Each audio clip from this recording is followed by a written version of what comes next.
Hello everyone, it's me Justina from Investigative Selfism.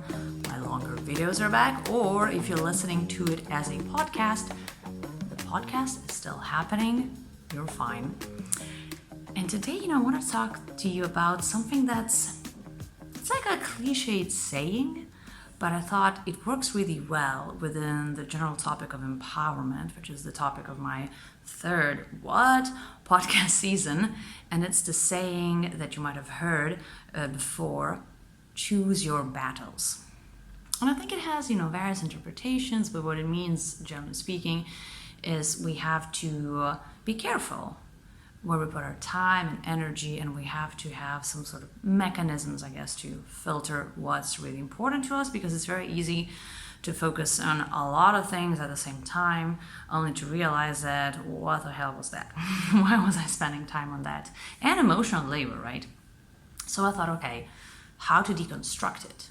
So how to take that saying and understand what it really means, or at least give it some interpretations, because obviously it's not going to be an exhaustive list.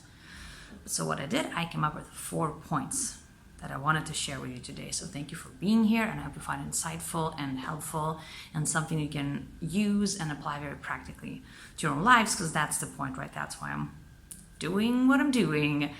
These are the tools that I myself am using, and I really always have this desire to share with others. Kind of like with my younger self, but with the me now and my friends. So thank you for being here. And so 4 points, how we can deconstruct that. Okay, where am I putting my time, energy, and emotional labor?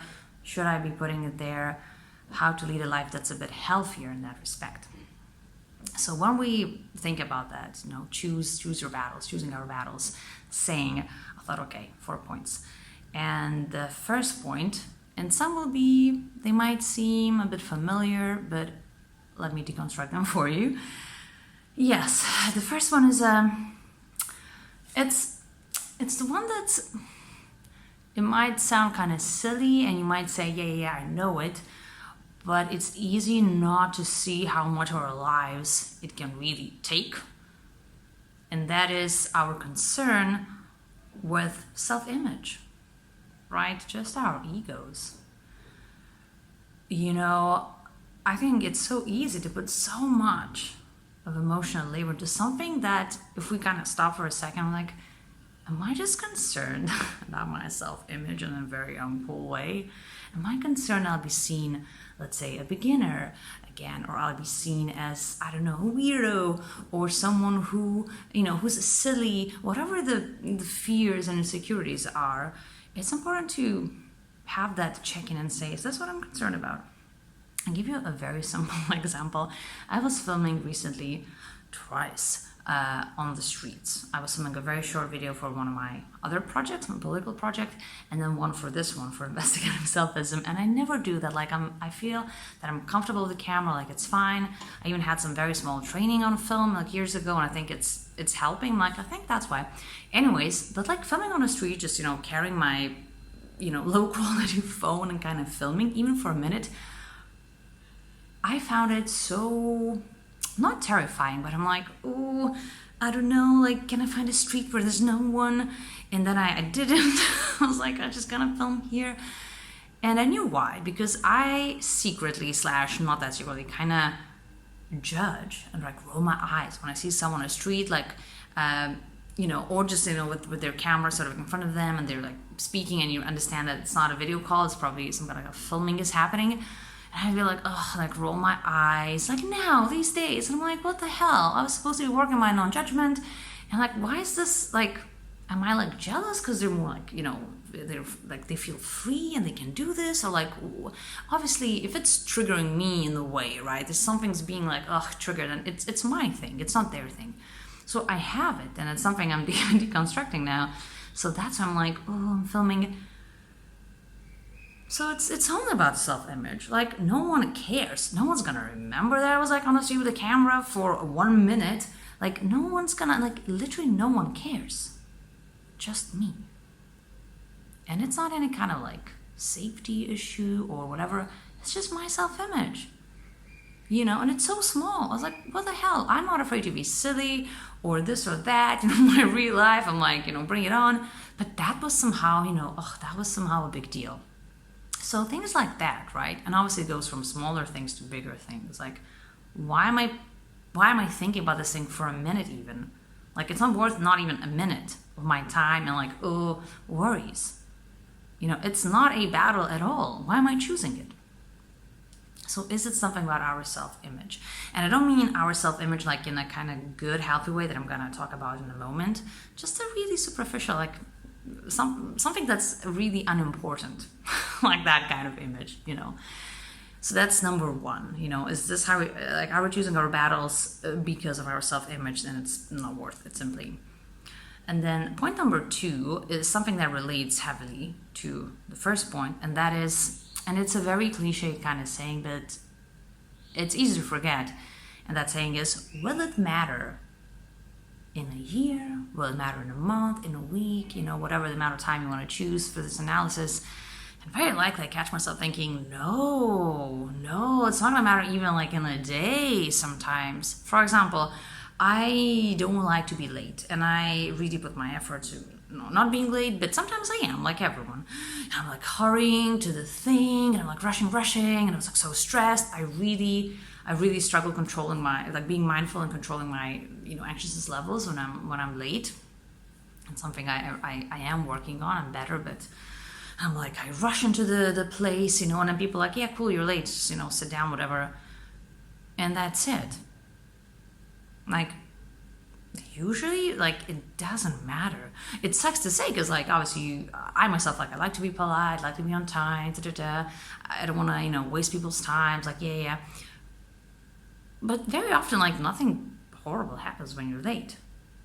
And you forget it, but kind of like that second you enter, kind of look around, like, excuse me, I'm so sorry. And life continues. And I personally have this, spike of cortisol and adrenaline, and then I don't even think about it the next day. Like, that's it. So will it matter? And of course, there are bigger things in life that matter, and they will matter in a month, and they will matter in 2 months and a year. But there are some things, some battles that you realize that it's not gonna probably. If I'm being honest with myself, no. And then maybe I can relax and think of something else that will matter in a year and 5 years and tomorrow, for example. So I know it's a known one, but it's a good framework still to use. The more, yet another tool in our toolbox. Number 3 is something a bit more, don't want to say serious, but maybe serious in a way. And that is, we have to check if the battles we're choosing come from codependency. And what codependency is, to simplify, it's this unhealthy, in a way, desire to be constantly helping people, our friends, like fixing things for them. And it's defined as not because, we're so empathetic and look at me, I'm so kind, but it's because we cannot be with our discomfort. That we identify with someone's pain so much, it's like, I need to, for my own sake, I need to be fixing this, not even for the other person's sake sometimes. And that's the sort of messed up thing, and it's very compulsory, it can be a behavior that we cannot control sometimes, right? So we have to be conscious about that. And obviously there are many resources on codependency, and I will link to some good ones for you, because for me it took me more than 30 years to discover even the concept. And once I did, I'm like, oh my God, what a framework. And so much of my life I've been doing because of that. It's so clear. It's like, was that codependency? Yes, it was. It was indeed. And honestly, very recently, something happened in my life that I had to navigate for myself. It was already a lot to navigate. And then I tried to navigate it for this other person, and I thought I could play like a bigger role in how this person was doing. And then I couldn't, and it was just so unhealthy for both of us in the end. And just, I had to realize that my role there is limited, and I have to sit with my discomfort and with that discomfort also, knowing that the other person, it's still for that person to choose a certain path, to choose certain tools, and I cannot force that, and I cannot do that for them. So I'm obviously simplifying in a very vague example here that I gave, I understand, but it's just not my battle, right? And I think codependence is so difficult in a way to identify it and to even realize why it's bad, because once again, you can think, well, I'm so pathetic, I'm so helpful, how is this a bad thing? And I think we can, maybe a nicer way to define what's good and what's bad, right, is sometimes like what's healthy and what's unhealthy. That can still be vague, I understand, but it's like, is this behavior healthy? Like, how it's gonna affect you and the other person? Is this behavior empowering you and the other person? Is it maybe empowering you, but disempowering the other ones? You know, if you say, let me fix it, then the other person's like, okay, cool, so like, I don't have agency here, or, you know, or this person might feel a bit more helpless even, or that if left alone, that they couldn't really solve the problem. So, like, that's the unhealthy part of codependency, and there's more, of course. So when you think of your battles you're choosing, I think these can seem very like beautiful, you know, beautiful battles like, let me help, I will take this on, and to realize that that might not be good. It's a big realization. Once again, for me, it was a very long path to even understanding what it is, like what it was, and then try not to engage in that behavior.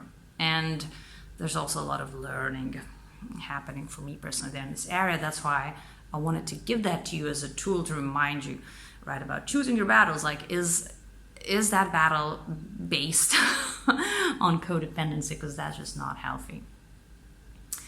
And then the last point, and it kind of relates to what I said some minutes ago about that self-image, but on a deeper level, and that is the framework, let's say, or just a reminder to think of obviously it's a big deal, our values. And to ask ourselves, are we acting out of integrity in certain situations? And talking about the values, I guess the question is, how do we want to show up? What are we about? How do I want to be with myself and with others? What's important to me? What experience do I want to create for others? What experience am I seeking in the world, right? Like, what's important? And that can be many things, right? It is like, this is very, very, personal, obviously. But are there any battles? The question is that you're choosing that is like, actually, it's like, it's not important to me. Or it's just like, I haven't defined that as like, this is my mission for myself. There are many missions that are very important, but it's just not my mission. And I'm already working my own mission. I don't need to include like, everyone else's missions. And I'll give you a very specific example. So I have this other project that's on politics. And there I'm academically trained in political science, and I've been working in this area for some years in different organizations, different regions, and so I write quite a lot, or I write and record podcast episodes. And what I've chosen them to be about, there are various things, various regions, but there are things that I've just defined for myself and decided, like, this is not my mission. For example, I'm not gonna record, let's say, a podcast episode and trying to convince people that, what? Human rights matter and people deserve to live in dignity. Or that, hey, these people that look different, they're actually like you and they deserve, basic human rights. Like, of course I think that, but if my mission is not to convince someone that that's the case. My mission is to kind of say, hey, this is what's happening. This is the language we can use. This is the frameworks we can use to analyze it. It's clearly bad, but why is it bad? What is this case an example of? These are my analyses or commentaries that I choose to have. And for me, there is something that's very, in a way, painful, but I'm like, okay. And that is when you talk to someone and I assume that, maybe someone doesn't know something. That's why they hold these views. But if they knew, surely they would agree with me that ta-ta-ta-ta-ta. And sometimes you talk to people and you realize that, they know. They do know, or they know enough. And they still choose to think that thing, that I thought I would maybe convince them not to think. And I realize, so it's not a matter of access to knowledge, of knowledge you have. It's really a matter of values. We have different values. not only we see things differently, but we care about different things. And it sounds very bad, but like I realize it's not my mission then to convince you to like change your values. I think there are better ways than talking to me, and like I have my mission to inform people who are more curious about certain things and sort of work with that population. You might think no, but then changing people's values to something more humane and humanistic and is more important. Like yes, I would say that's a very big deal, but with the formats, how like what I create, like what I am as a creator, sort of, what I choose to be about, it's not about convincing people that like this is the case. It's about other things. And if I find myself in that kind of battle, I say that no, that's not my battle. It's kind of sad, but I'm not here to convince you to I am about that in essence. From that so much of my work stems, but it's not about that kind of convincing. So it's not a battle I will choose to have. Sometimes we're forced into some battles, but then can we leave them then, quite quickly? The question is. So values are acting out of integrity, what we're about, what we're not about, what we're willing to engage in, what we say, this is actually not my thing. I'm going to save myself some emotional labor and time and I will spend it on something else. So once again, 4 points. Is it about our self-image? Something quite superficial? Will it matter in the future?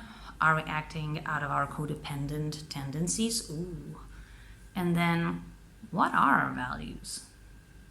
What are we about? Because we cannot be about everything, obviously, but we act sometimes like I'm about everything. Actually, no, that's not the case. So I'm saying this to myself, of course. First of all, I'm saying that to myself, but to all of us. Yes, we have to choose our battles wisely, but we can also understand what that means to us. Once again, when I presented today, these are not the only points how that can be deconstructed, but it is something that can help us empower ourselves a bit more to be able to manage our time and energy and emotional labor, just lots of internal, internal and external resources as well. Because yes, time is very precious and we all have things we want to do, and once again, all these values that I've mentioned, like how we want to be and what we want to be about, we have to create space for that, we have to make time for that, we have to have good tools and frameworks, have various disciplines to use to help us be like that. And for me, that is that empowerment, right? It's not about empowerment is being in a certain way. It's the being the real you that you want to be. And it sounds very cheesy, but I think we all know when we're not feeling that we're being ourselves, how painful that is. So yes, I want to go the other way. And these points are some suggestions how we can better do that. Thank you so much for listening and or watching. I really appreciate it. I hope you find it useful. If you did, please share it with your friends. And also, if you liked it, please let me know personally via social media, send an email. I would really, really appreciate it. You don't have to, but if you feel like it, oh my God, it would be great. And thank you for your time once again, and I'll see you soon.